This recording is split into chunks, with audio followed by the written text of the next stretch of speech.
पाया क्या हमारा दिल तोड़ के, चले आते थे बुलाने पे ही दौड़ के। तूने पाया क्या हमारा दिल तोड़ के, चले आते थे बुलाने पे ही दौड़ के। चले आते थे बुलाने पे ही दौड़ के। फिर गए मुँह हमसे क्यों मोड़ के, गए मुँह हमसे क्यों मोड़ के। गए आखिरी निशानी जो तू छोड़ के। अब सोता हूँ दुपट्टा तेरा ओढ़ के। जुदाई तेरी जान ले गई, जुदाई तेरी जान ले गई। तुझे देखता हूँ साथ किसी और के, देखता हूँ साथ किसी और के। याद आती है पुराने उस दौर के। अब सोता हूँ दुपट्टा तेरा ओढ़ के। जुदाई तेरी जान ले गई, जुदाई तेरी जान ले गई। जब देखता हूँ साथ किसी और के।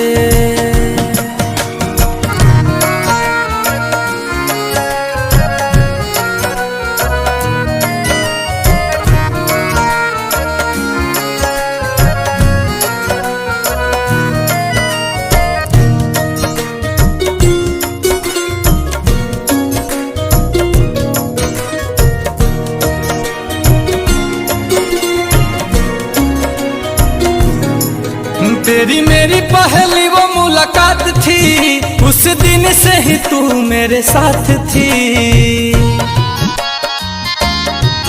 तेरी मेरी पहली वो मुलाकात थी, उस दिन से ही तू मेरे साथ थी। उस दिन से ही तू मेरे साथ थी। फिर तोड़ दी कसम सारी प्यार की, तोड़ दी कसम सारी प्यार की।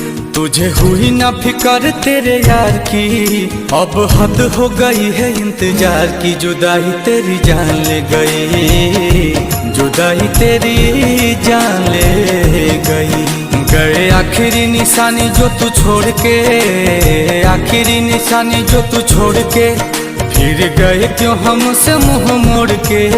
अब सोता हूँ दुपट्टा वहीं ओढ़ के। जुदाई तेरी जान ले गई, जुदाई तेरी जान ले गई।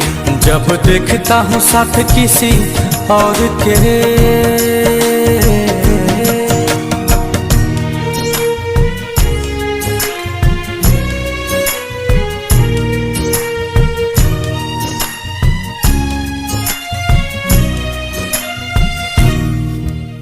तुम्हारे बारे में अब कोई बात नहीं करते, तुम्हारे बारे में अब कोई बात नहीं करते।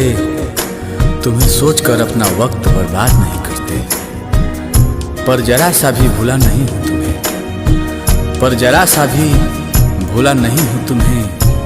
वो अलग बात है कि तुम हमें याद नहीं करते। कैसे भूले वो बिताए साथ लम्हे, मुझे छोड़ने का तुझको ना गम है।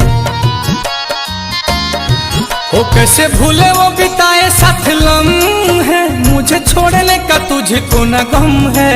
मुझे छोड़ने का तुझको ना गम है। दिया दिल को जो तुमने जख्म है, दिल को जो तुमने जख्म है। नील कमल का टूटा भरम है।